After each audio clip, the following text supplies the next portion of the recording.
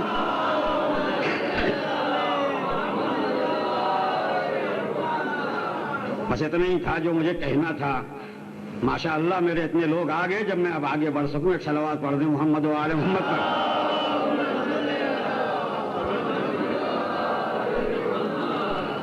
اسی لیے بچ گھاٹے سے جب تک میں تو سب کچھ دیتا رہوں گا، کہتا رہوں گا کہ مان لے مان لے، پہلے ہی سے تجھے ہم نے کہہ کے بھیجا ہے کہ ہمیں پہچان، اس لیے تم پیدا ہوتے ہو تو اسے پہچانتے ہو۔ یہی وجہ ہے کہ کوئی بتائے یا نہ بتائے آدمی اسے جان لیتا ہے۔ اس میں کسی کی ضرورت نہیں کہ کوئی آئے، کوئی نبی آئے، کوئی امام آئے، نہیں۔ اسی لیے ہم سب کے چھٹے امام حضرت امام جعفر صادق علیہ الصلوۃ والسلام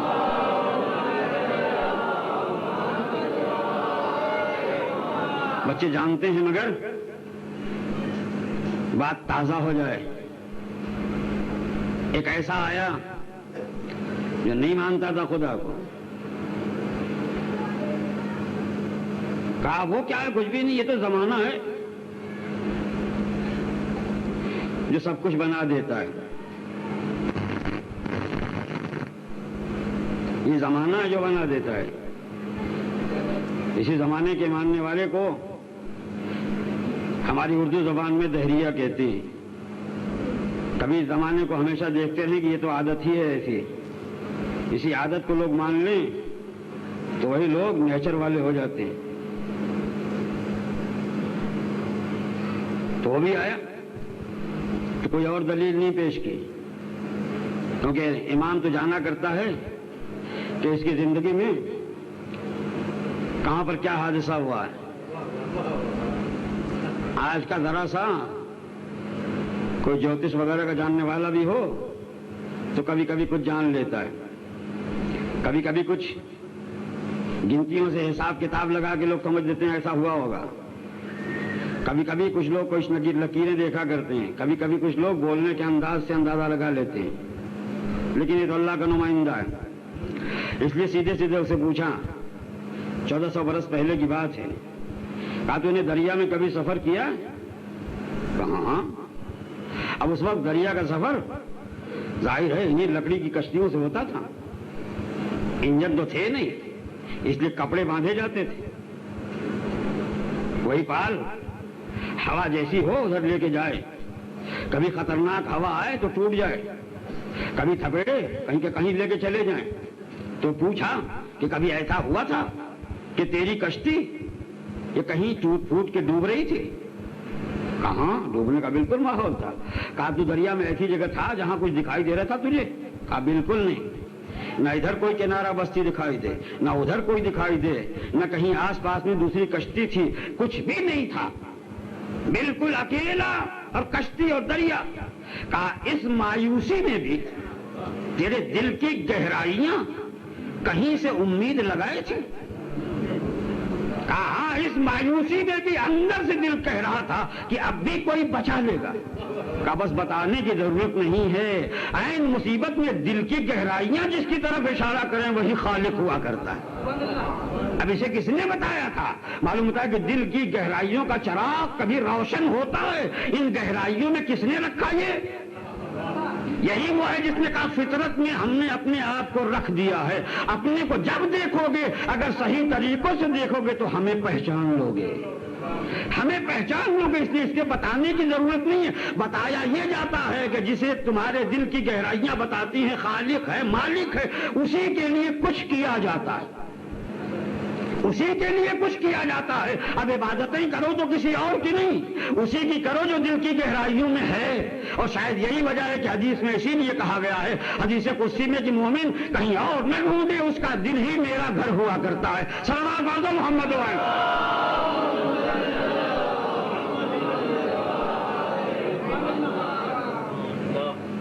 ہر ایک کا دل تو اسی کا گھر ہے۔ اب اپنے خالق کے گھر کو پہچانے تو اسے توڑے کیوں؟ کیا خالق کا گھر توڑا جاتا ہے؟ خالق کی بندگی کے لیے کوئی گھر بنا دیا جائے تو اسے نہیں توڑا جاتا، کیونکہ یہ آدمی کا نہیں ہے، چاہے وہ چرچ ہو، چاہے مندر ہو، چاہے مسجد ہو، یہ تو الگ الگ خیالات کے لوگوں کے نام ہیں، لیکن سب کا تو یہی ہے نا کہ یہ جگہ وہ ہے جو اس کے یاد کرنے کے لیے بنائی گئی ہے۔ اب اسے نہ توڑو، ارے اس کی یاد کے لیے جو گھر بنایا جائے اسے نہ توڑو، اور جو اس نے خود اپنا گھر بنا کے ہر ایک کے سینے میں رکھ دیا اسے توڑنا چاہیے یا اسے جوڑنا چاہیے؟ اور اسی کے جوڑنے کا نام تو ایمان ہے۔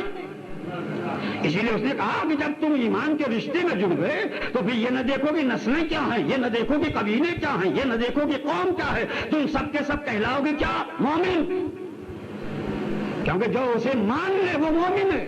اب کوئی بھی خاندان کا ہو، کوئی بھی قبیلے کا ہو، خاندان اور قبیلہ تو پہچان کا ذریعہ ہے، حقیقت تو ایمان ہے، حقیقت ایمان ہے۔ اسی حقیقت کو دنیا میں ظاہر کیا تھا، دنیا سمجھتی نہیں تھی۔ بلال کالا ہے، حبش کا ہے، ہوا کرے، مجھے مان کے ہوا کیا؟ مومن۔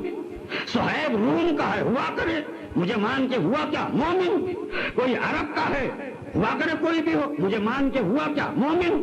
خود میرا بھائی ہے، ہوا کرے، علی ہے، مگر مجھے مان کے ہوا کیا؟ اب سب کے سب یہ مومن ہو گئے نا۔ اب قدرت نے کہا یہ مومن کیا ہے؟ تو کہا انما المؤمنون اخوہ، مومن وہ ہے جو بھائی ہے۔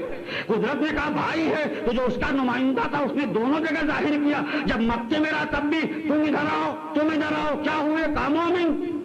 اب مومن ہو تو لو تم اس کے بھائی، تم اس کے بھائی، تم اس کے بھائی، تم اس کے بھائی۔ مکے میں ایک دوسرے کو بھائی بنا دیا۔ ہجرت کر کے جب مدینے گئے یہاں بھی بلایا، مدینے والے تم یہاں آؤ، مکے والے تم یہاں آؤ، یہ مہاجر، یہ انصار، تم بھائی، تم بھائی، تم بھائی، بھائی بھائی کا رشتہ قائم کر کے اس طرح اس بھائی کے چراغ کو اجالا دیا۔ اللہ بخشی کہ مکے والا مدینے والے کو اور مدینے والا مکے والوں کو جائیداد بانٹ بانٹ کے دے گیا، کیونکہ رسول جسے بھائی بنا دے وہ جائیداد کا حقدار بھی ہوتا ہے۔ صلوات پڑھو محمد وعلیہ وسلم۔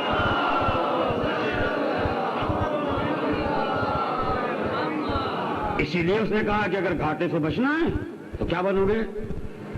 مومن۔ ایک صلوات پڑھ دو محمد وعلیہ وسلم۔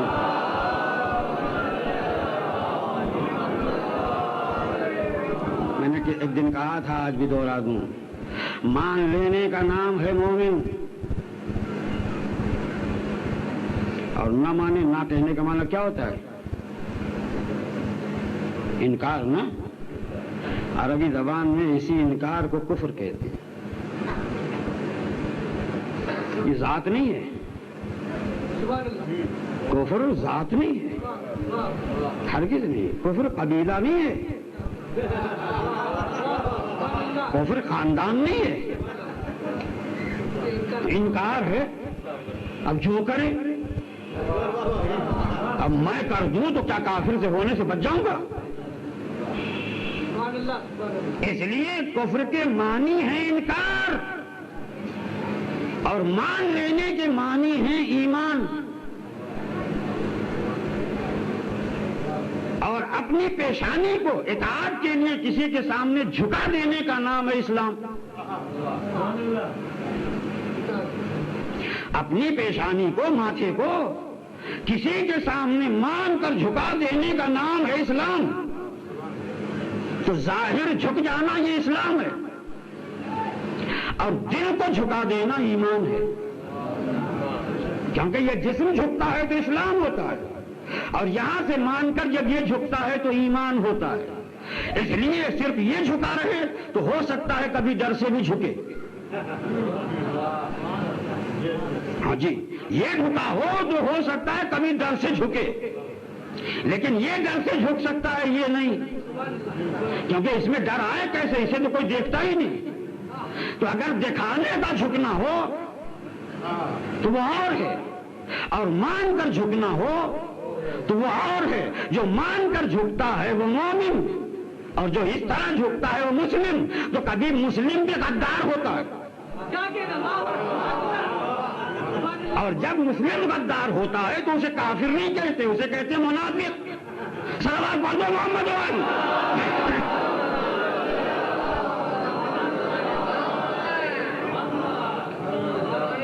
کہتے ہیں منافق. اسی لیے اسلام میں 3 چیز ہے. سراسر انکار کر جائے کافر. پھر سمجھیے گا کہ کفر نہ ذات ہے، نہ قبیلہ ہے، نہ دھرم ہے، کچھ نہیں ہے. جو کوئی بھی یہ کر دے وہ کافر.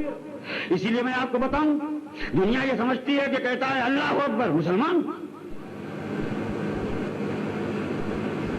ارے وہ تو جتنے ہیں سب اسی کے پیدا کیے ہوئے ہیں.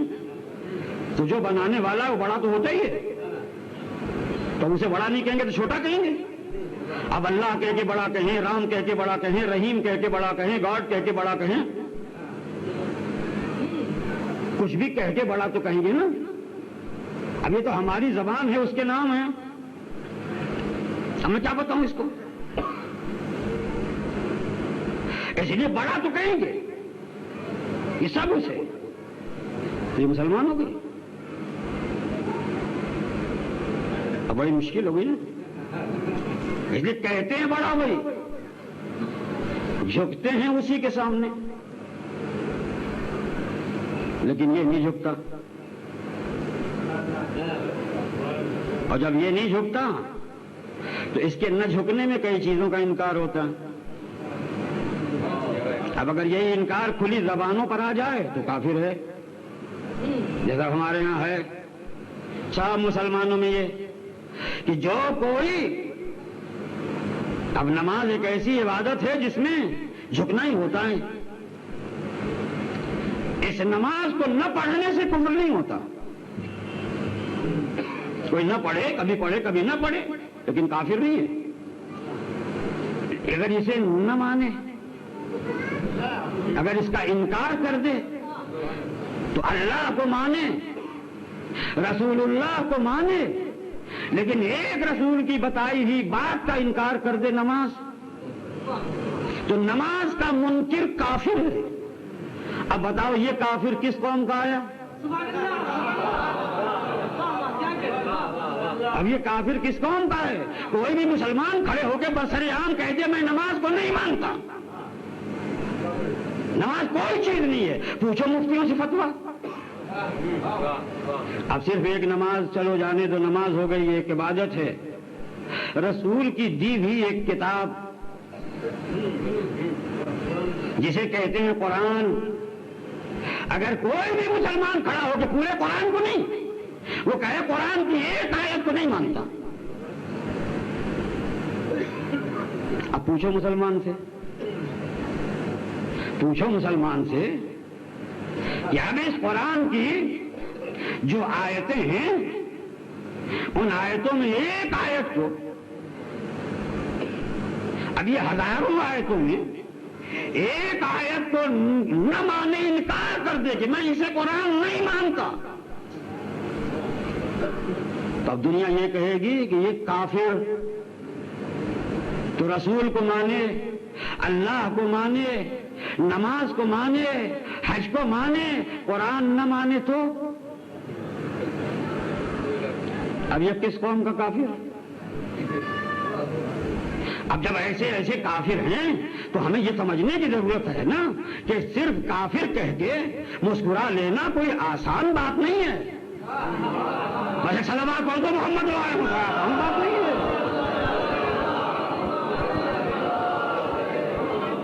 اس لیے پھر سمجھتا ہوں ذہنیت کو اصل طرح سمجھ لینا. اس لیے کسی دن کہا تھا اور آج کہتا ہوں کہ صرف 72 ایک طرف تھے، ہر قوم کے تھے، ہر قبیلے کے تھے، بوڑھے بھی تھے، جوان بھی تھے، بچے بھی تھے، صرف 72 تھے. اور ان 72 کے مقابلے میں کم از کم 30,000 تھے. ان 30,000 میں کوئی بچہ نہیں تھا کیونکہ سب فوجی تھے. اس 30,000 میں کوئی بچہ نہیں تھا، سب فوجی تھے، کوئی بوڑھا نہیں تھا کیونکہ فوج میں جیسے ہوتے ہیں ویسے تھے. یہ یزید کی فوجی جوان سب کہتے تھے اللہ اکبر. یزید کے جتنے بھی تھے 30,000 کم سے کم سب کہتے تھے اللہ اکبر. ان میں 700 ایسے تھے جو قرآن کے حافظ تھے، اور اس میں کئی سو ایسے تھے جو رسول کے صحابی تھے. کئی سو ایسے تھے جو رسول کے صحابی تھے، اور اگر صحابی نہ ہوتے تو میرا مولا حسین میدان کربلا میں گھوڑے پہ بیٹھ کر یا اونٹ پر بیٹھ کر یہ نہ کہتا کہ ابھی وہ لوگ موجود ہیں جنہوں نے میرے نانا کو دیکھا تھا. اب بولو تم میں ہو یا نہیں؟ اب بتاؤ کہ میرے علاوہ کوئی اس رسول کا نواسا ہے؟ اب بتاؤ یہ تھے کہ نہیں؟ صحابی تھے، صحابی کے بیٹے تھے جنہیں تابعی کہا جاتا ہے، حافظ قرآن تھے، نماز پڑھنے والے تھے، اللہ اکبر کہنے والے تھے. 1400 برس کے بعد اعلان کرتا ہوں کہ دنیا فتویٰ بتائے یہ 30,000 تھے کون؟ صلوات پڑھ دو محمد و آل محمد.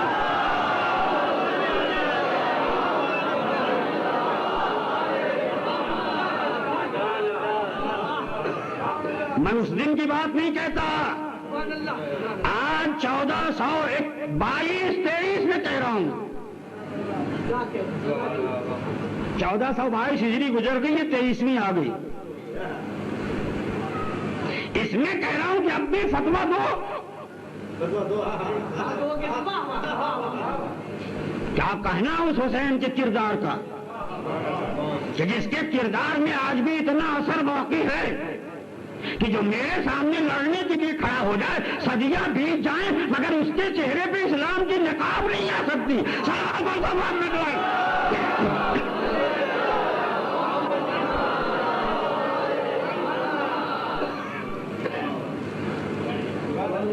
تو یہ قوم و قبیلے تو نہیں. اسی لیے آدمی سے خدا کہتا ہے کہ اس کی قسم کھاتا ہوں جو کبھی ٹھہرتا نہیں. میں نے آپ کو بتایا زمانہ اس چلتی ہوئی حرکت کا نام ہے جس میں کبھی ٹھہراؤ نہ آئے. یہی زمانے کی تعریف ہمیں بتائی گئی اور سچ ہے، اس کے علاوہ کچھ اور تو نہیں ہے. اسی زمانے میں کل، اب اور کل ہے. ایک وہ کل جو چلا گیا، ایک وہ اب جو ہے، اور ایک کل جو آ رہا. یہ تو ہے نا، نہ کل والا رک جائے گا، نہ اب والا ٹھہرا رہے گا، اور نہ وہ رکے گا کبھی جو ادھر چلا گیا رکے گا کبھی. اس لیے یہ آج جو جا رہا ہے سورج، اب یہ کل یہی تو نہیں ہوگا. یہ عصر کل کی آئے گی، آج کی تو نہیں. اب یہ آج کی عصر جا رہی ہے، اب جو آئے گی تو مغرب ڈوب گیا، پھر جو آئے گی تو رات، اب دیکھ اندھیرا، پھر صبح ایک مرتبہ اجالا نکلے گا، پھر نکلے گا سورج تو کہے گا نیا بنا. اگر آج ایک ہے تو کل 2 ہوگی، پھر پرسوں 3، پھر اس کے بعد 4. یہ 4 سے ہفتے بن جائیں گے، پھر 4 ہفتے ہو کے مہینہ بن جائے گا، پھر جب 12 مہینہ ہوگا تو 1 سال ہو جائے گا. پتہ نہیں کیوں 13 کیوں نہیں آتا، اللہ جانے، مجھے سمجھ میں نہیں آتا. یہ کچھ اس کی باتیں ہیں. نہ آسمان کے گرہیں کبھی 12 سے 13 ہوئی، یہ 12 گرہیں ہیں، راشیاں ہیں، انہیں میں ایمان انسان اپنے مقدر ڈھونڈتا ہے. یہ راشیاں جتنی ہیں وہ 12 ہی ہیں، ان 12 میں آدمی اپنے مقدر ڈھونڈتا ہے. ارے کہیں مقدر نہیں ملتا تو 13ویں راشی بنا لے، کہیں نہیں تو سب پتہ نہیں کیا 12 12 12. اللہ جانے کیا ہے. اور جب کبھی بنیادی طاقتیں ہوتی ہیں تو 5 ہیں، جب کبھی بنیادی طاقتیں ہوتی ہیں تو 5 ہیں. یہی 5 طاقت اگر کسی انسان میں آ جائے تو وہ شکتی والا ہو جاتا ہے.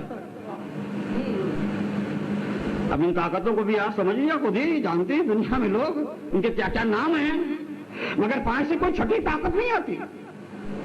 تو کبھی کوئی طاقتوں کا مجموعہ دیکھو تو 5، اور اسی روشنی کے اگر انداز دیکھو تو 12، اور سب کے مقدر اگر ڈھونڈے جائیں تو 12 میں، سب کے مقدر ڈھونڈے جائیں تو 12 میں، اور سال کے مہینے بھی آئیں تو 12. اللہ جانے پتہ نہیں کیا ہے. اور جب زمین و آسمان کے طبقے گنے جائیں تو 14. اب اس کے آگے کچھ پتہ نہیں ہے. زمین کا بھی طبق 7، آسمان کا بھی طبق 7، دونوں ملائیں تو 14، اور 14 سے ہٹ کے 15 کی کسی کو خبر نہیں. اب تو دنیا سمجھے کہ اسلام کی انہی طاقتوں کا نام جب 5 ہو تو پنجتن، جب امام ہو تو 12، اور جب معصوم ہو تو 14. صلوات پڑھ دو محمد وآلہ.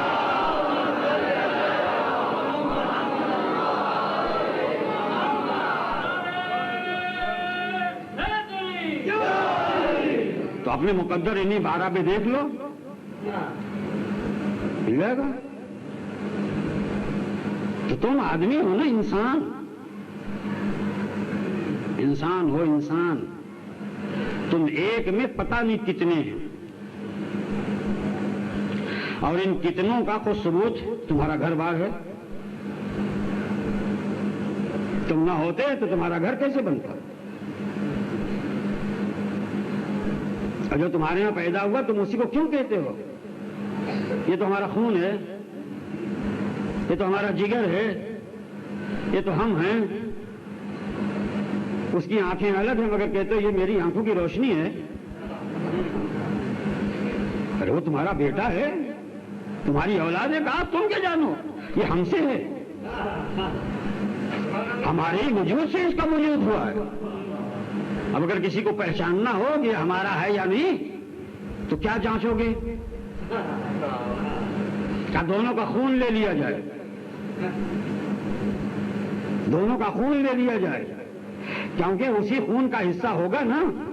تو 2 جسم الگ الگ ہیں، 2 جگہوں پہ یہ خون چل رہے ہیں، مگر کہیں نہ کہیں سے بتا دیں گے کہ یہ کس کا ہے. خاندانی پتے خون دیا کرتے ہیں، یہ آج بھی دنیا میں ہے، دنیا میں ہے. اسی لیے کہا ہے کہ اگر کسی اور کو بھی اپنانا چاہو تو اپنانے سے پہلے کیونکہ دوسرے کو لاؤ گے تبھی تمہارا کارخانہ چلے گا. تو اب اس میں کچھ اور مت دیکھو. پہلے کے لوگ ہڈیاں دیکھتے تھے، اب کے لوگ کہتے زمانہ آسان ہو گیا، دونوں کا خون لے لو. اب کنڈلی دیکھنا زیادہ ٹھیک نہیں ہے، اب خون دیکھ لو تاکہ پتا چل جائے کہ دونوں میچ ہوتے ہیں یا نہیں.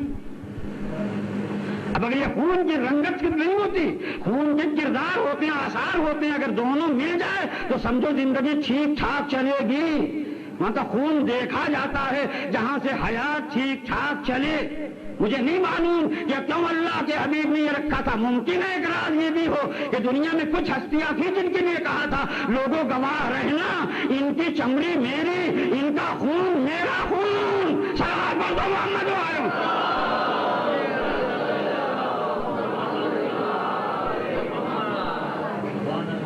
تو میرے بھائیوں, میرے عزیزوں, اتنا ضرور ہے اب تک میں نہیں پہنچا. کئی دن ہو گئے یہ کہتا رہا ماننے کا نام ایمان ہے تو کیا مانو. تو پہلی بات تو یہی ہے, اتنا سمجھا رہا ہوں آج تک, اب سمجھ میں تو آ گیا ہوگا کہ پہلی منزل ماننے کی ہے کہ اسے مانو جو خالق ہے, اسے مانو جس نے پیدا کیا ہے, اسے مانو جس نے ہماری زندگی کے سارے راستے آسان کر دیے. کوئی اور نہیں جو جینے کے یہ راستے دے سکے, کوئی نہیں. نہ کوئی زندگی دے سکتا ہے اور نہ زندگی کے راستے دے سکتا ہے. زندگی بھی صرف اس نے دی ہے, جس نے زندگی دی ہے وہی زندگی کے راستے دیتا ہے. اسی لیے اگر اس زندگی میں کہیں سے موت آئے تو اس نے اس موت کو حفاظت کرنے والا ایک سنتری بنا کے کھڑا کر رکھا ہے کہ تجھے ابھی نہیں آنا ہے, تیرا ایک سمے ہے, تیرا ایک وقت ہے. اسی وقت کو موت کہا جاتا ہے.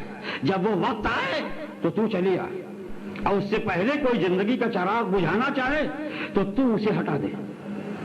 اب موت جس سے خود لڑ جائے, اب بتائیے وہ کیا ہے. اس لیے ہر ایک کی زندگی کا محافظ خود اس کی موت. سب کی موت الگ ہے, موت ایک نہیں ہے. جیسے سب کی زندگی الگ ہے ویسے ہی سب کی موت بھی الگ ہے. تو زندگی کا خالق جو ہے اسے مان, موت کا خالق اسے مان, زندگی کے راستے جس نے دیے اسے مان, موت کے راستے جس نے ہموار کر دیے اسے مان. جب اسے مان لے گا تو اب پھر اسے مان جسے وہ منوانا چاہتا ہے. یہ ایمان ہے. جب اسے مان لیا تو پھر اسے مان کہ جسے وہ منوانا چاہتا ہے. میں نے اشارہ کسی دن کیا تھا, آج بھی دو لفظوں میں وضاحت کر دوں کہ اسے مان تو اس طرح مان کہ بس وہ تو ایک ہے نا, کیونکہ جو یہ سب دے رہا ہے اگر دوسرا بھی کوئی ہوتا تو اس دین میں شریک تو ہوتا. کوئی اور ہوتا تو دوسرا سورج نکال لیتا, کوئی اور ہوتا تو دوسری ہوائیں چلا دیتا, کوئی اور ہوتا تو دوسرا چاند بنا لیتا, کوئی اور ہوتے تو دوسرا آسمان ہوتا, کوئی اور ہوتے تو اس کی بھی کوئی زمین ہوتی. یہ تو ایک ہی ہے جس کی زمین بھی ہے, جس کا آسمان بھی ہے.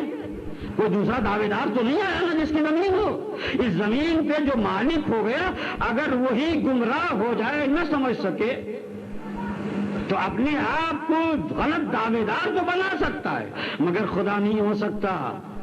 اسی لیے فرعون ہو سکتا ہے, خدا نہیں. نمرود ہو سکتا ہے, خدا نہیں. خدا تو ایک اکیلا ہے نا. جب اسے مان لے تو اب وہ جسے منوانا چاہے اسے مان, کیونکہ اسے مان لیا ہے. وہ جس کے لیے کہے اسی کو مان. اب جس کو وہ کہے گا تو کیسے پتا چلے کہ وہی کہہ رہا ہے.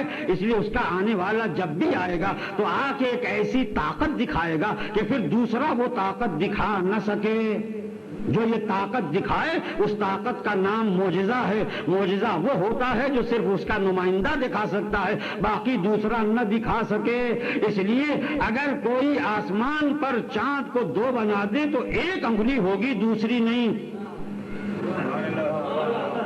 بدلتی دوسری. اور اگر کوئی قرآن پیش کر سکے تو وہ ایک ہوگا, دوسرا نہیں. تو نہ دوسرا کوئی چاند دو بنا سکتا ہے, نہ دوسرا کوئی قرآن پیش کر سکتا ہے. ہم کیا بنائیں گے؟ جن کی مادری زبان عرب تھی وہ عرب کانپ کے رہ گئے کہ قرآن جیسا بنانا ہمارے بس کی بات نہیں ہے. اور 1400 برس تک جو ایک معجزہ قرآن نہ بنا سکے, یہ تحریروں کا حرفوں کا معجزہ ہے, نہ بن سکے, تو اگر وہ نبی کسی اور کو اپنا معجزہ کہے, یہ چپ معجزہ ہے. کوئی ایسا معجزہ ہو جو نبی کا خون بن جائے, نبی کی جلد بن جائے, نبی کی زبان بن جائے, نبی کا نور بن جائے, جسے نبی کہے یہ میرا, تو بتاؤ قرآن تو ایک الگ سے ہے, یہ میری کتاب, اور کسی کو الگ سے کہے یہ میری اطرت, تو اگر کتاب نہیں بن سکتی صلوات پڑھو محمد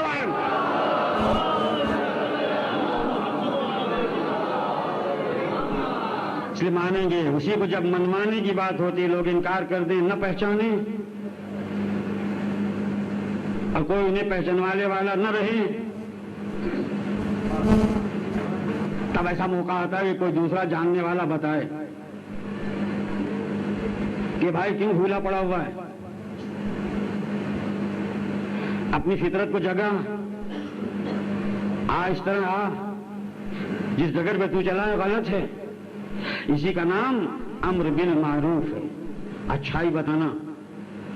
اسی کا نام ہے بھٹکی ہوئی انسانیت کو اس کے بھٹکنے والے راستے سے الگ کر کے صحیح راستے پہ لانا.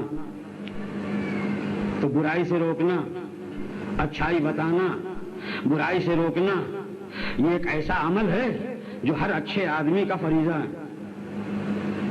ہر اچھے آدمی کا یہ فریضہ ہے اور اسی فریضے کو ادا کیا ہے علی کے بیٹے حسین نے.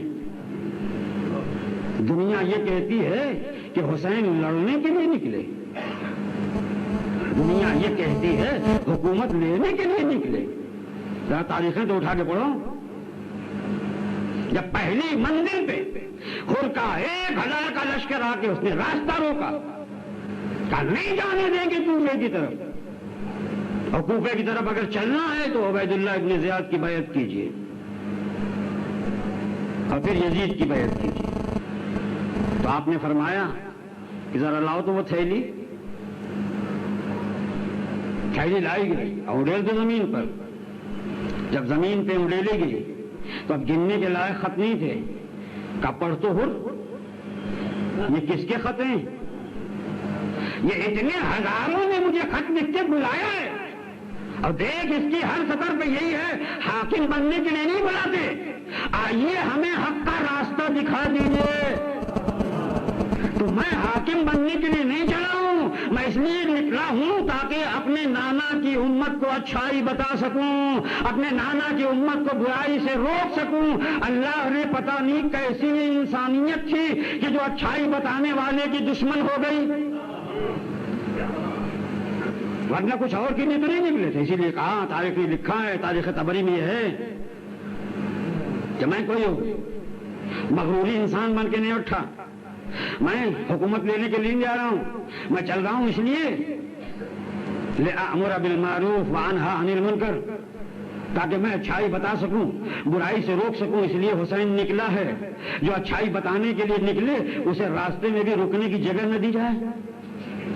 اب بتاؤ کہ کہاں گئی تھی آدمیت, کیسی بھٹک گئی تھی انسانیت. شکلیں آدمیوں کی تھی مگر وہ انسانی فعل تھا. اس لیے پہلا انسانیت کا درس یہ دیا کہ تم کتنے بھی بہک چکے ہو, کتنے بھی میرے دشمن بن کے آئے ہو, دوڑ دوڑ کے تھک گئے ہو, تمہارے جانور بھی پیاس سے زبانیں نکالے ہوئے ہیں, تو انسانیت کا تقاضا یہ ہے کہ دشمن نہ دیکھو, آدمیت دیکھو. آدمیت دیکھنے کا تقاضا یہ ہے کہ ہر اور ہر کے لشکر کو پانی پلا کے سیراب کر دیا جائے. اللہ نے آدمیوں کو کس طرح پانی پلایا ہوگا, تاریخ نے لکھا ہے کہ 4 مرتبہ پانی کا برتن گھوڑوں کے پاس رکھا جاتا تھا, جب تک کہ 4 مرتبہ پانی سے اپنا منہ نہ ہٹا لے. گھوڑے کے پاس سے پانی نہیں ہٹایا جاتا تھا. تو جس حسین نے جانوروں کے پاس سے پانی نہ ہٹایا, اب بتاؤ کہ اگر آدمیت ہوتی تو اس حسین کے ساتھ نہ صحیح اس کے بچوں سے پانی چھینا جاتا.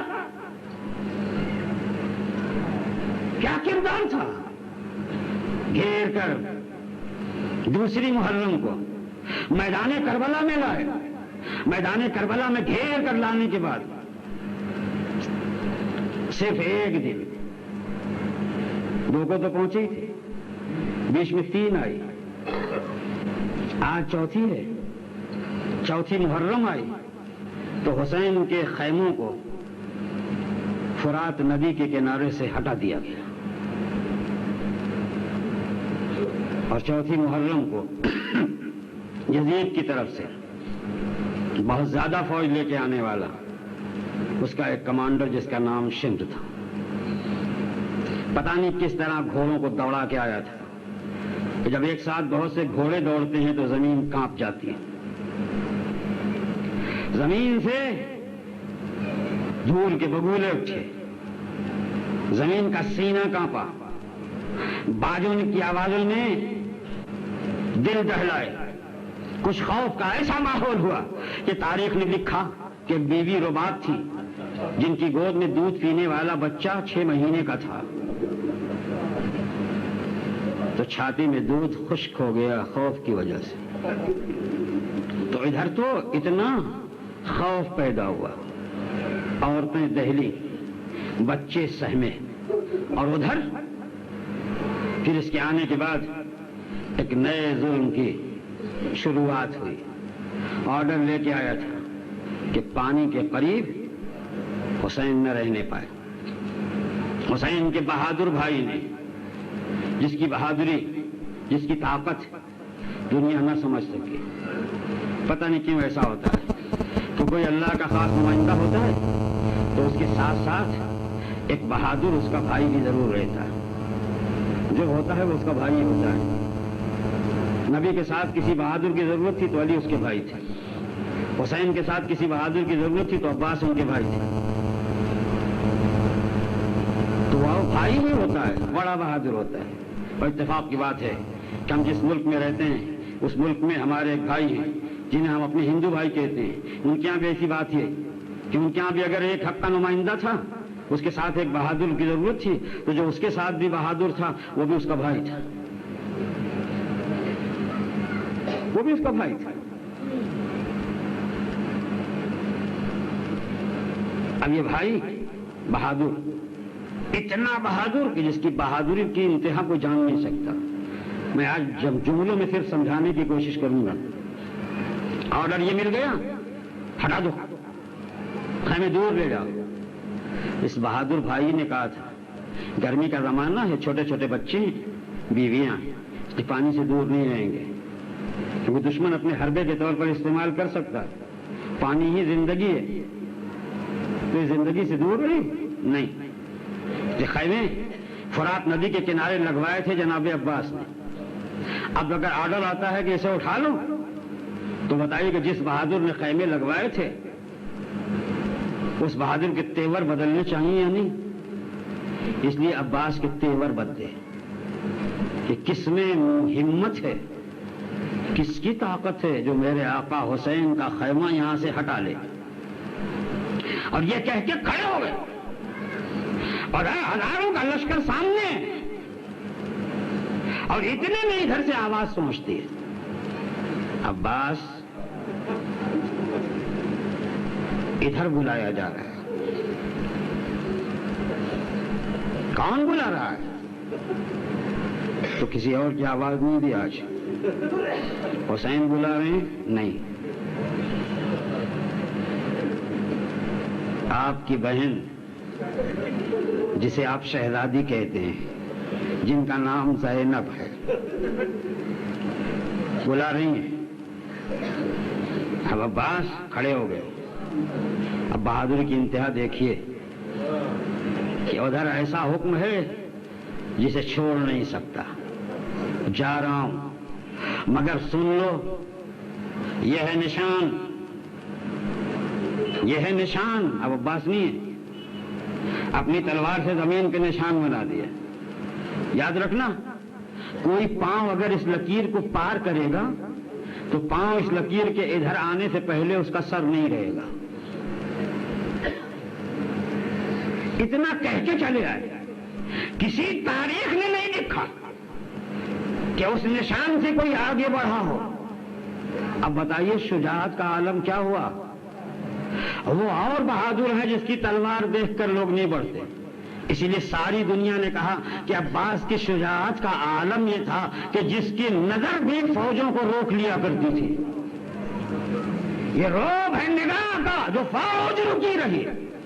اب میں آپ سے پوچھنا چاہتا ہوں کہ جو فوج محض نگاہ کے روب سے رک جائے اس کے دل پر کتنا خوف ہوگا اس عباس کا. خیر آئے ادھر,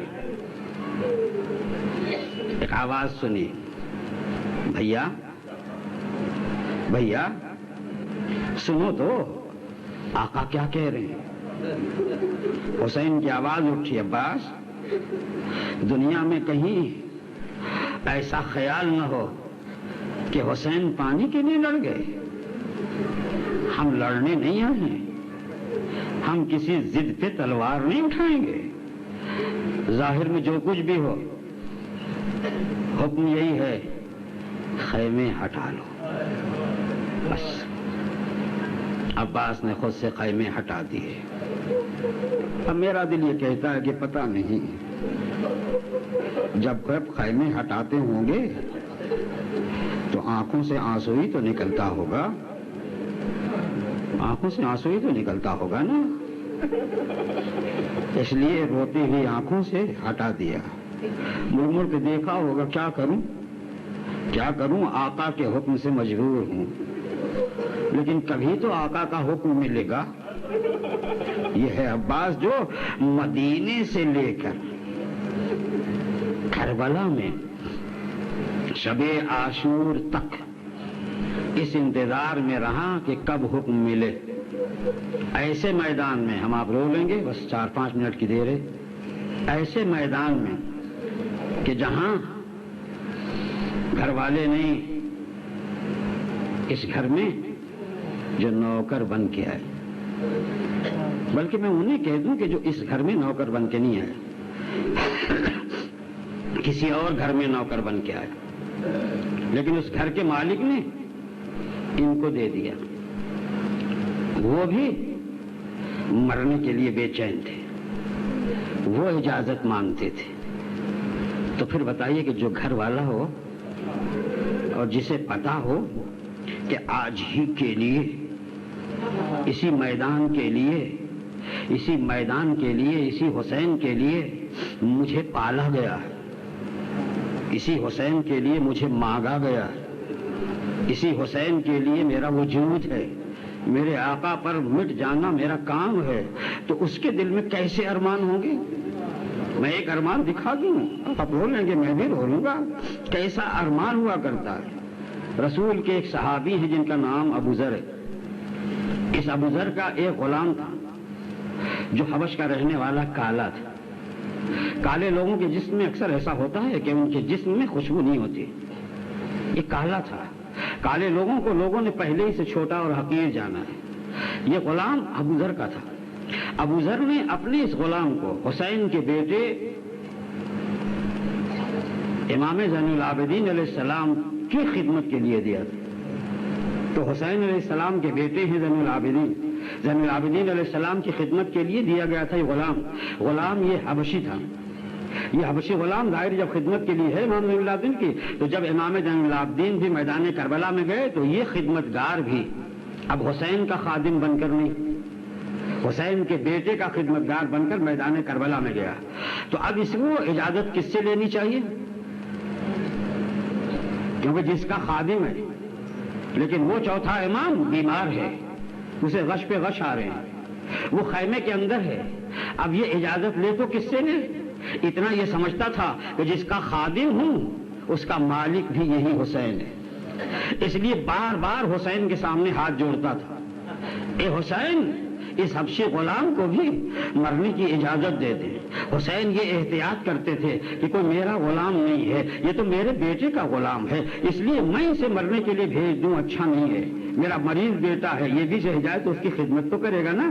مگر یہ بار بار کہتا تھا، جب بار بار اجازت نہ ملی تو ارمان یہ ہوتا ہے، بس آپ سن لے رول میں، ارمان یہ ہوتا ہے کہ ایک مرتبہ سامنے کھڑے ہو کر اس نے عجیب لہجے میں ایک بات کی، کہنے لگا حسین رسول کے بیٹے، میں کالا ہوں، میرے خون میں بدبو ہے، میں الگ سے ہوں، نہیں چاہتے کہ اپنے ساتھ شہیدوں میں ملاؤں؟ میں آپ کی زبان کا ایک لفظ کہہ دوں، اس کی باتوں سے ایسا لگا کہ کچھ بھید بھاؤ کرنا چاہتے ہیں۔ بس جیسے ہی حسین نے یہ سنا، کہا ہمارے کردار پر کوئی بات آ رہی، تم ایسا سوچ رہے ہو، ایسا نہیں ہے، تمہارا سوچنا ہے، فاطمہ کا لال کبھی نہیں ایسا سوچا کرتا۔ یہ کہہ کر جیسے یہ سنا اجازت دے دیے، جا تجھے اجازت، مگر اجازت دینے کے ساتھ ساتھ دعا مانگی، اجازت دینے کے ساتھ ساتھ دعا مانگی، خدا بندہ تو اس کے جسم کو نورانی بنا دے، اللہ تو اس کے خون میں خوشبو عطا کر دے۔ حسین کی دعا رد نہ ہوئی۔ یہ مچلا ہوا غلام جب مارا گیا، تاریخ نے لکھا ہے کہ جب دفن کرنے والے بنی اسد کے لوگ آئے تو حیران تھے، کہا یہ خوشبو کیسی، یہ خوشبو کیسی؟ خوشبو خود ہر جگہ پھیل جایا کرتی ہے، جدھر سے آ رہی تھی جلدی جلدی لپکے، ایسی خوشبو ہم نے دیکھی نہیں۔ ایک لاشا دیکھا، گئے اس کے پاس، کہا یہ نور کیسا؟ ارے ایسا روشنی نہ دیکھی تھی، نہ ایسی خوشبو دیکھی تھی۔ اب انہیں بتایا گیا یہ دعائے حسین کا اثر ہے۔ اللہ اللہ کو ایک مرتبہ ارمان میں مچل جائے، حسین دعا دے دے تو اب کالا نورانی ہوتا ہے، بدبودار جو ہے اس کے جسم میں خوشبو پیدا ہو جایا کرتی ہے۔ حسین دعا دے کے چلا گیا اور بتا گیا کہ دیکھو ہمارے دربار سے کبھی مایوس نہ ہونا، اگر ہماری دعائیں مل گئی نا تو دنیا میں بھی کامیاب ہو جاؤ گے اور آخرت میں بھی۔ اجرکم علی اللہ۔ بس عزیز رو چکے آپ، اتنا بھی رونا کافی ہے، لیکن مجھے تو اسی سلسلے میں خالی اتنا کہنا ہے، حسین نے دعا دی، تو اب اگر ہمارے ذہن میں یہ آ جائے کہ ہم کہاں ہیں، اسی لیے جب حسین کو سلام کرتے ہیں تو کہتے ہیں کاش ہم بھی ہوتے، کاش ہم بھی میدان کربلا میں ہوتے، یعنی ہم ہوتے تو ہم بھی دعائیں پا جاتے۔ نہیں دوستو، ٹھیک ہے یہ بھی تمنا ٹھیک ہے، مگر اتنا سوچو کتنی دور جانے کی ضرورت نہیں ہے۔ نہیں، جہاں بیٹھے ہو نا، جس فرش پہ ہو نا، تمہاری آنکھیں نہیں دیکھتی، مگر حسین نہیں ہوتے، حسین کی مادر گرامی ہوتی ہے، حسین نہیں ہوتے، حسین کی ماں ہوتی ہے۔ تو اگر جون غلام ابو ذر دعا پا کر اتنے کامیاب ہو سکتے ہیں، تو جب کبھی فرش اعلیٰ پر آؤ گے نا، جتنے قطرے آنسو کے نکلتے ہیں، ہر قطرے کے بدلے ایک ماں دیتی ہے، ایک ماں دعا دیتی ہے میرے لال کے رونے والوں۔ ارے کبھی کوئی ماں اپنے لال کے رونے والوں کو بولا نہیں کرتی ہے۔ ہم اتنی دعائیں دیتے ہیں کہ یہاں بھی تمہارے ساتھ ہیں اور محشر میں بھی تمہارے ساتھ رہیں گے۔ اللہ لعنت اللہ علی القوم الظالمین وسيعلم الذين ظلموا أي منقلب ينقلبون۔ میں زمن تیرا لاشا ہے محتاج گوروں کو،